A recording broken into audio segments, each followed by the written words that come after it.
آقا کریم صلی اللہ تعالی علیہ وسلم نے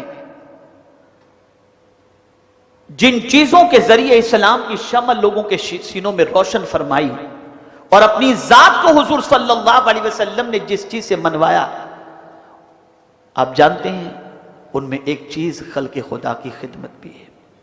ایک بچہ جو اپنی ماں سے بے پناہ محبت کرتا تھا، ماں کے جسم پر پھٹے پرانے لباس تھے، بچے کے دل میں خیال پیدا ہوا کہ میں اپنی ماں کے لیے کہیں سے لباس لاؤں تاکہ میری ماں اس لباس کو زیب تن کرے اور پھٹے ہوئے لباس کو پھینک دے۔ اس کے پاس اتنی رقم نہیں تھی کہ وہ جا کر کے لباس خرید کر لائے۔ کسی نے کہا تو ضرورت مند ہے نا، فکر نہ کر، محمد عربی صلی اللہ علیہ وسلم کے پاس چلا جا، اپنی ماں کے لیے لباس مانگ کر کے لے کر کیا، حضور تجھے تیری ماں کے لیے لباس عطا فرما دیں گے۔ وہ اپنی ماں کے پاس گیا اور جا کر کے کہا کہ ماں، تیرے جسم پر اچھا لباس دیکھنا چاہتا ہوں، لیکن پتہ چلا ہے کہ محمد صلی اللہ علیہ وسلم جو ہیں وہ میرے سوال کو پورا کر دیں گے۔ ماں بھڑک گئی، جلال میں آ گئی، بیٹا تجھے معلوم ہے وہ ایک نئے دین کی دعوت دیتے ہیں، تو اپنا آبائی دین چھوڑ کر ان کے دین کو قبول کر لے گا۔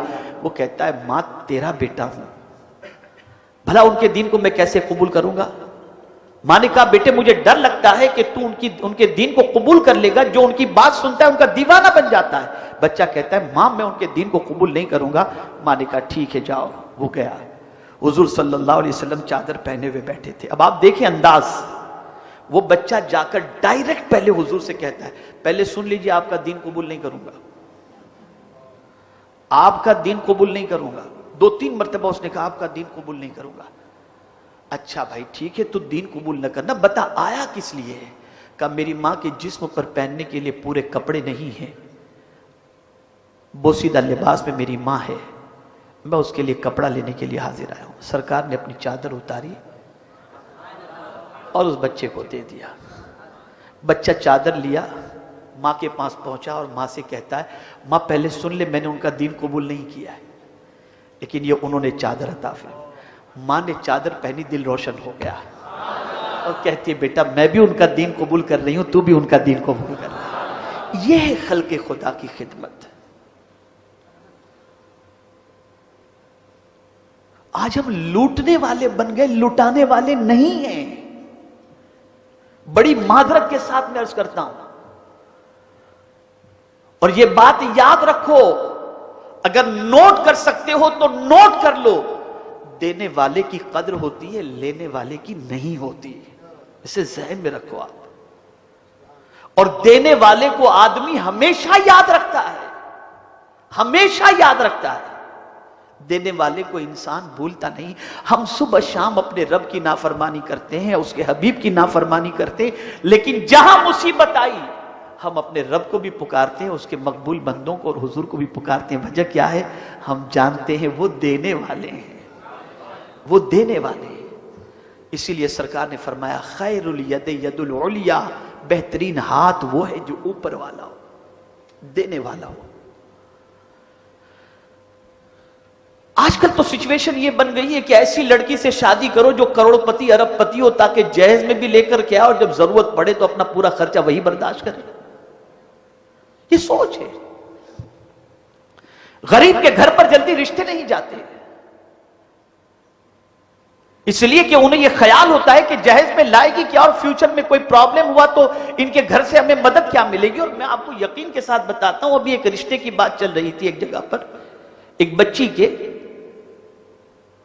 اور اس رشتے کو جوڑنے کے سلسلے میں، اس رشتے کو جو ہے وہ قائم کرنے کے سلسلے میں ایک صاحب بیچ میں انوالو ہوئے، تو لڑکے والوں نے کہا کہ ہم نے فلاں جگہ پہ ایک فلیٹ لیا ہے، اس پر جو ہے 22 لاکھ کا قرضہ ہے، ذرا یہ ہم کنفرم کرنا چاہتے ہیں کہ کیا لڑکی والے اس قرض کو اتارنے کے لیے تیار ہیں۔ یہ سوچ ہے۔ اور اگر برا نہ لگے تو میں کہہ دوں، ہماری قوم کے بے شمار نوجوان آج بیوی اور سسرال کے ٹکڑوں پر پلنے کے عادی بنتے جا رہے ہیں۔